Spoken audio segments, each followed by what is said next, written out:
Hello Cancer. Yes, I know there is a possibility that you're watching this video right now, you are a lawyer, and that is why I said hello Cancer. Peradventure you're not a lawyer. Welcome to my YouTube channel. My name is Mary. I am a lawyer and a real estate consultant. And on this YouTube channel, I share videos on legal matters, real estate. If you're a new subscriber, I do appreciate you. Thank you for being a part of this YouTube channel. Are you enjoying the content on my YouTube channel? If yes, please drop it in the comment section. And if you have any topic you want me to make a video on, please do also drop that in the comment section, or you send it via my email address. And if you're a returning subscriber, I do appreciate you. Thank you for always coming back to watch my videos. As the title of this video implies, yes, how to wear your wig and gown, dressing ethics for lawyers in Nigeria. So that is what we'll be talking about in this video. Please make sure you watch this video till the end.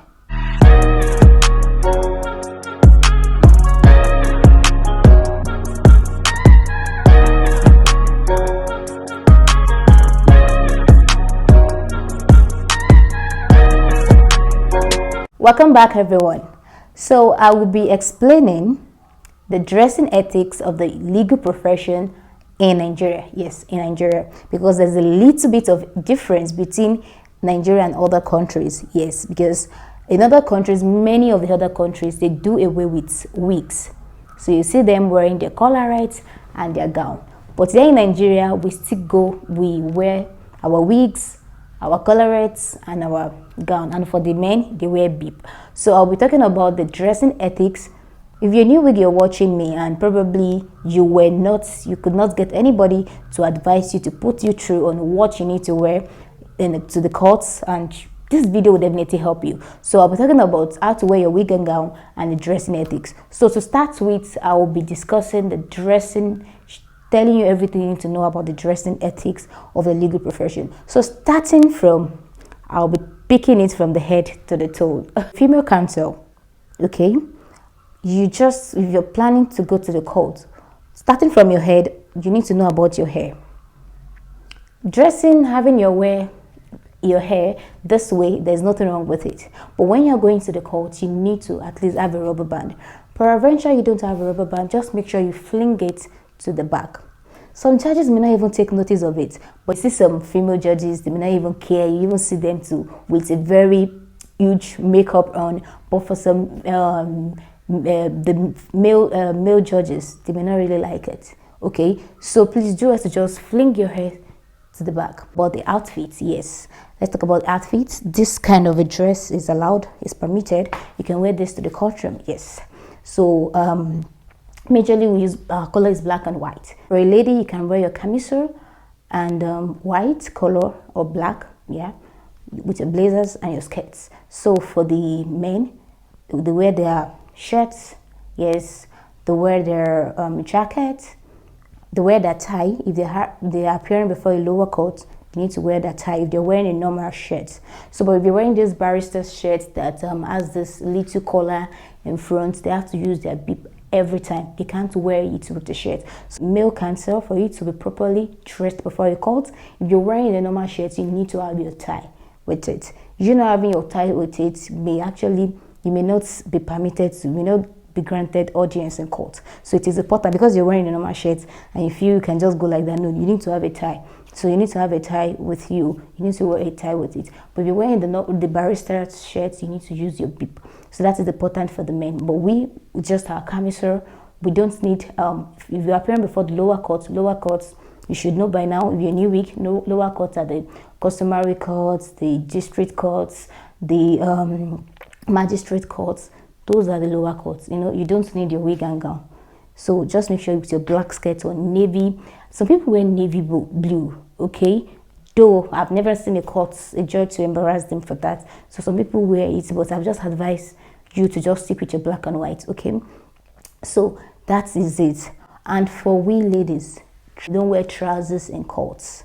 Your firm may allow you to wear trousers.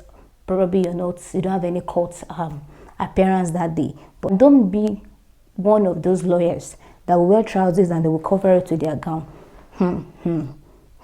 Be warned.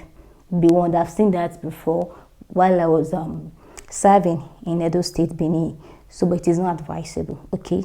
it is not advisable. So I think we are done. Okay, the shoes, black shoes. Though sometimes we can see me wearing brown, but I don't wear it to court. You can only see me in the office. So it is advisable you wear your black shoes. If you want to put on heels, you're good to go. Just make sure it's a black shoes. It's a black shoes. For the men, so men actually love to use all this. Is it breast pocket they call it? When you're going to the courtroom, if you know you have a colored breast pockets, please just remove it. As I've said earlier, the courtroom is not a fashion house. So give them the reflection, the words, and just come out of the courtroom peacefully without you, to avoid you being embarrassed in presence of your clients.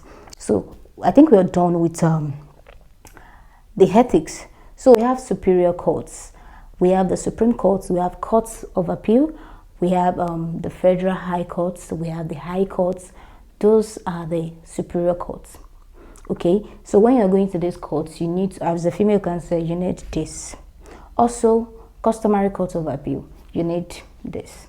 Let me share a particular thing that happened to me while I was practicing in Ibadan. When I was practicing in Ibadan, so I was actually assigned the case file to go to court the next day, and I was to appear before the customary court of appeal. So I just asked a colleague, like, what's up? I've never appeared before a customary court of appeal. Do I need my wig and gown? He was like, no, customary courts are there. No. You forgot the word customary court of appeal, like the appeal and the sit steering. So I got to the court around 8:30, yeah, and I noticed people wearing their wigs and gowns. I wasn't mobile, so I do not have them in my car. Well, I said, okay, let me quickly rush down and all that. So I just had to talk to a colleague over there who actually helped me to actually mention my case. So my point why I'm sharing this is, you have this information right now, but if you don't have information like this, please, when you're asking for can I call it a sort of advice from colleagues, please make sure you ask 2 or 3 or ask senior colleagues. Don't just ask people probably you are both 5 years post call. It's possible for the person to know, but my point in saying is always get opinions, advice from senior colleagues, because another thing actually happened to me, because I actually don't want to go into that story. So something similar also happened, not really similar, it wasn't about the dress code. So something happened and I asked a colleague, that is a story for another day. We have been able to deal with dressing ethics. So now let's start how to wear this wig and gown. So I'm actually not wearing a blazer. I can always appear like this before lower courts without a blazer, but I think it will be more good if you can wear a blazer. So I'm not wearing one, but I can still wear my wig and gown. Though normally you're meant to wear your blazer, or do you call it jackets, but I don't have one here now. So let's just start. I'm packing my hair. If you don't have a rubber band, just make sure the judge can also see your hair. All those things may not really matter, but in a situation whereby you are with a female judge, so just dot your i's and cross your t's. Okay, so this is my camisole. For the men, they use beep. I mentioned that earlier. No, my collar is, sorry. So all you need to do is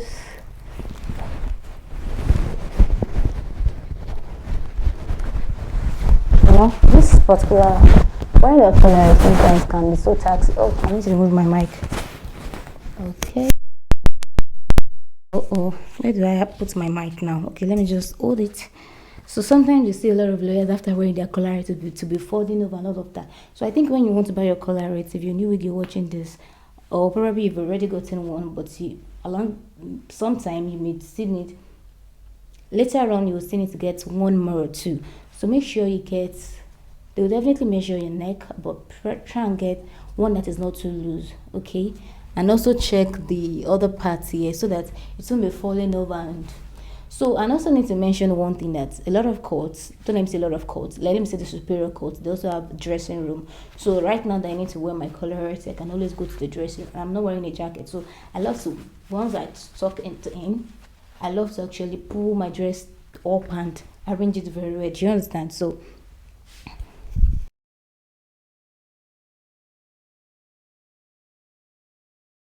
good to go. I'm done with wearing of my collar. So you can always try and check the dressing room, and if there is no dressing room in that court, you can always make use of the restroom. Okay. And if you're this type that gets to the court room early, so you can always use the courtroom, dress up in the courtroom, but you may not be able to actually, if you're a female counsel, you may not be able to pull your dress up to arrange your colours very well. Okay, so I'm done with wearing my colours, and I also need to mention that court sits by 9 or so soon thereafter. But as a lawyer, it's always good for you to get to the court early. Okay, at least 8:30. The fact that probably you've called the registrar and the case is number 10 or whatever, if you go to the courts early, it will give you this opportunity to actually pick your case file. Even though you are prepared for the case, it will also give you the opportunity to actually study more. That is one. Two, while in the courtroom observing proceedings, one thing you will definitely learn more, especially new wigs. You would definitely learn more.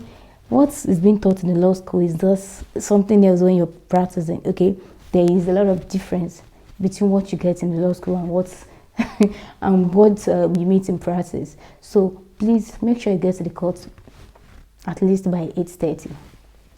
So now I go with my gown.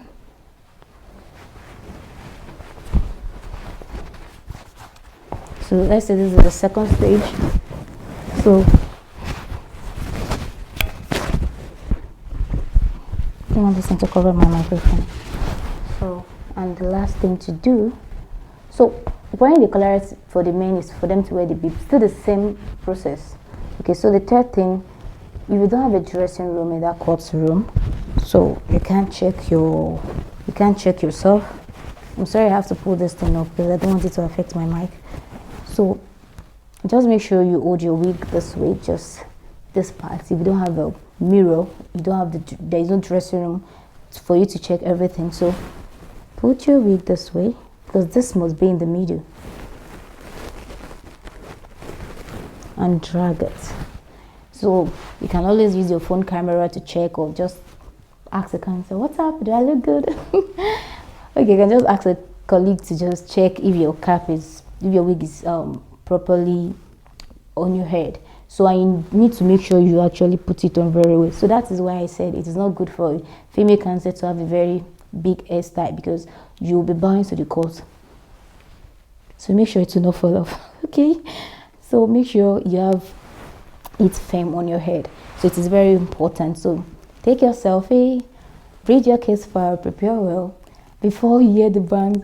Okay, so guys, that is all about I'm sorry if I actually, the vibe is not really there in this video because it's actually, I'm so tired. Okay, so basically that is all about you wearing your wig and gown, and I've explained where you need to wear your wig and gown, superior courts. I've also spoke about the dressing ethics. So if you have any question, please do to drop it in the comment section. Thank you so much for watching. Do not forget to subscribe, like, and share. If you're new wig, please do to share this video. Share this video, okay? Thank you so much, and I will see you in another video.